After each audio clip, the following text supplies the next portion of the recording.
What's up, y'all? It's Zach with Living Corporate, and yes, you're listening to a B-side. Now, yes, of course, yes, we're late into the first season. We've introduced the purpose of a B-side before, but every episode is someone's first episode.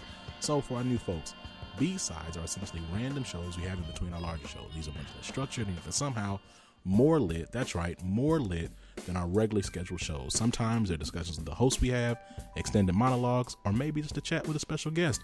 Today, we have another great special guest, Teri Ijeoma.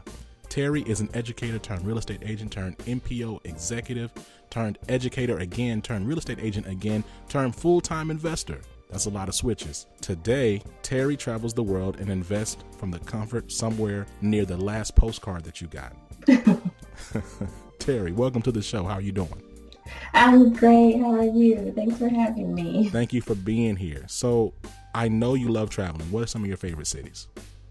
Oh man, I think my biggest surprises have been Seoul, South Korea. I thought Korea would be something totally different than it is, but it's just so beautiful. And then Tel Aviv, Israel. It's like a mix between Chicago and Miami. It's gorgeous. It's just beautiful. That sounds incredible. So today we're talking about financial freedom. I know I set you up in your intro, but what does financial freedom mean to you? And what have you done to move closer to achieving it for yourself? Oh, wonderful question. For me, financial freedom means not having a boss. My testimony is that I've worked so hard to help other people's dreams come true. I was always the first one in the office, the last one to leave. But when I realized I was helping everyone else's dreams just get bigger, but not my own. And I'd have my own passions on the side. So I'd be doing real estate and helping other people on the side and investing on the side while I was spending most of my time helping other people's dreams come true. So for me, financial freedom is being able to have the money to do what you love when you want to. And that's why I started trading and investing, so that I could trade and travel. So speaking about investing, what would you say are some of the common misconceptions that are associated with being an investor or actively being engaged in the act of investing? What would you say are some of the common misconceptions? A lot of people feel like they're just not smart enough, like they have to be some math major or know numbers to be able to invest. But really, you just need to be able to see companies that you like and see trends and go for it.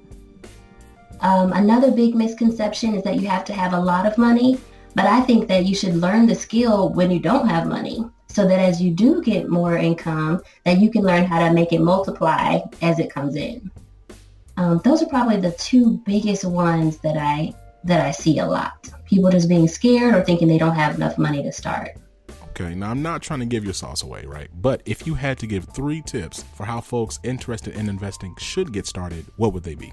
Of course, I tell people to take my class because I think taking classes is important. Yes.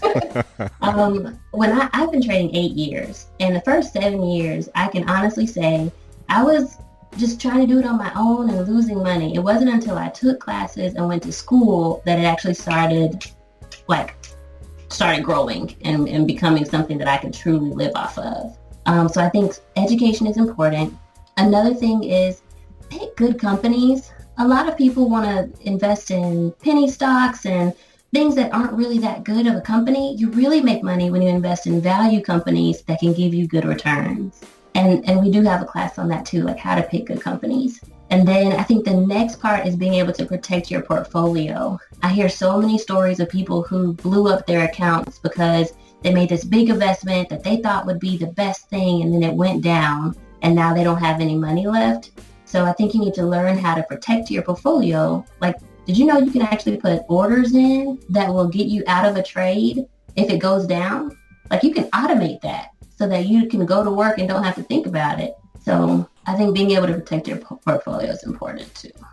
Well, see, this is the thing about when it comes to investing for me. I'm pretty risk averse when it comes to that space. And so for me, I know that I would really benefit from going to some sort of class to formally learn, because when I think about day trading, I think about investing, I think about like Wolf of Wall Street, or even if I want to go old school, like Trading Places, I think about like very volatile, risky activities, right? So like, my investments really center around my Roth IRA, my 401k, and longer term holds that I have. So I definitely believe when it comes to being a little bit more engaged in that space, I have plenty of ways to go. And I would actually venture that a lot of folks who are listening in have a ways to go as well. So, where can people learn more about you? And if I wanted to learn from you about trading, how could I do that? Sure. Great question. So we have a website called Invest with Teri. So Invest with Teri, Teri, and that's all one word, .com. If you go to my website, you can put in your email address and we'll send you updates of our new fall enrollment. We actually have online self-paced classes. And then for advanced students, I have actually one-on-one coaching to help them invest. So I think that's a great place to start. And then just to your comment about like 401ks, I think that's always great to invest for retirement, but a lot of those are only giving you like 2 to 5% returns, whereas the market last year was up 25%. So there was a lot of upside that you missed out on if you weren't actually looking at companies for yourself. So I think we just don't get taught that kind of stuff, and we should be. No, absolutely. I agree. And I think to your point, we don't think about that, right? We're like, okay, look, we got this job. Let's just hold on to what we have.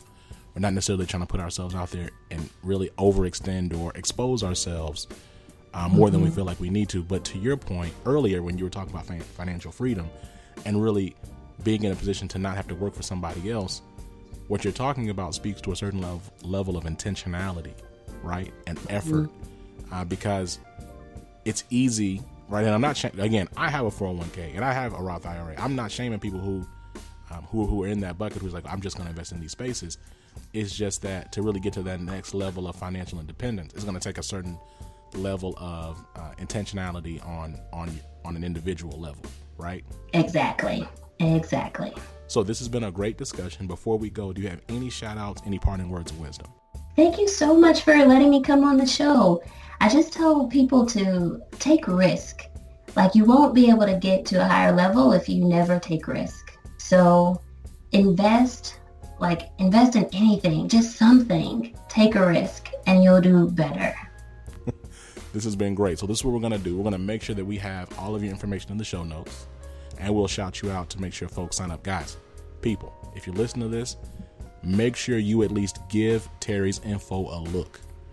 She has great resources, great information, and I am positive that you will be happy with what you see. Okay, so that does it for us. Thank you for listening and joining us on the Living Corporate podcast. Make sure to follow us on Instagram at Living Corporate, Twitter at livingcorp_pod, and subscribe to our newsletter through www.living-corporate.com.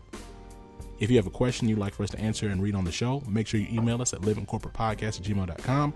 This has been Zach, and you've been listening to Teri Ijeoma. Peace. Yay. Living Corporate is a podcast by Living Corporate LLC. Our logo was designed by David Dawkins.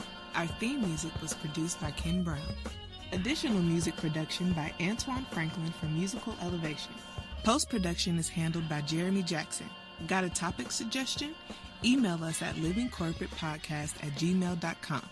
You can find us online on Twitter, Facebook, Instagram, and living-corporate.com. Thanks for listening. Stay tuned.